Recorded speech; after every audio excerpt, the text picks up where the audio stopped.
Africa Media Live TV. Kindly subscribe to our YouTube channel to get updated on the trending gist, latest news all over the world. Like our page, subscribe, and share with friends. Thank you.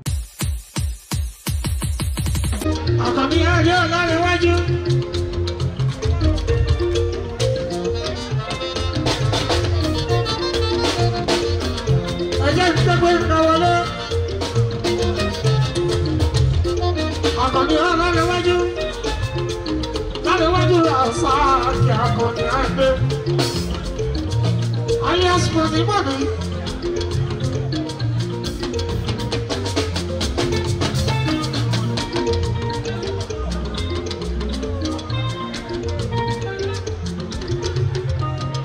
Again, that way now on it.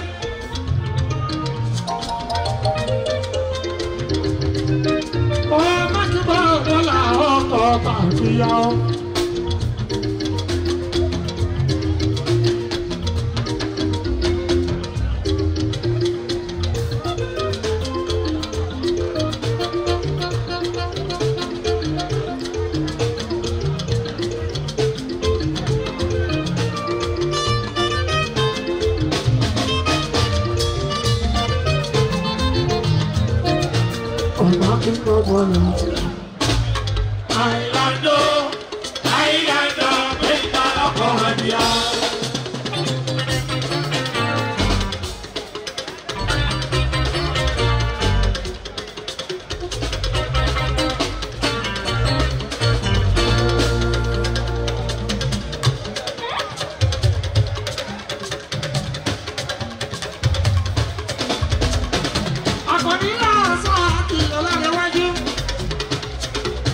Olori Oya pioneer.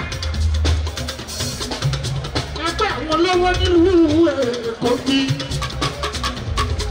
Ìkẹjà láti ibi kálẹ̀ sí. Ẹgbẹ́ àwọn ọmọ ṣiṣẹ́ mi. Gbogbo wọn ni CEO.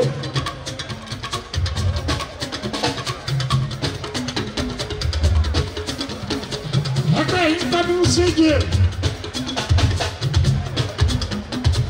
Àìmọye general àìsó mo kí ẹ o ṣeun.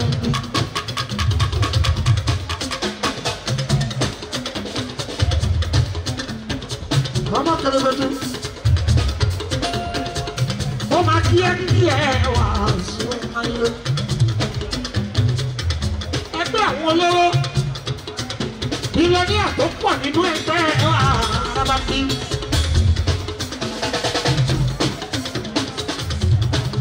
Ara wọn lọ́wọ́ kwari bí alẹ́ sàrà lọ́fọ̀ ṣàbí. Ara wọn ní Káyọ̀dé ní ọmọ Kọ́ládé. Ara wọn ní Bọ́lá orí ọmí àgbẹ̀rùgà. Ara wọn làlàjẹ́ ní lùkù mọ́ọ̀nù ọmọ fọwọ́ tadé. Ara wọn ní spíkà Lagos State House of Assembly Right Honourable Mudashiru ọmọ Ọbaṣá. Ara wọn lákì pẹ̀lú mi ìjọ. Ara wọn ní Kẹwàá the ultimate Mayegun Jẹ́nara o. Èrò pọ̀ bẹ́ẹ̀ àìmọye jẹ́nara àìmọye olówó ló bẹ̀ ní ibẹ̀ lọ́wọ́ mi.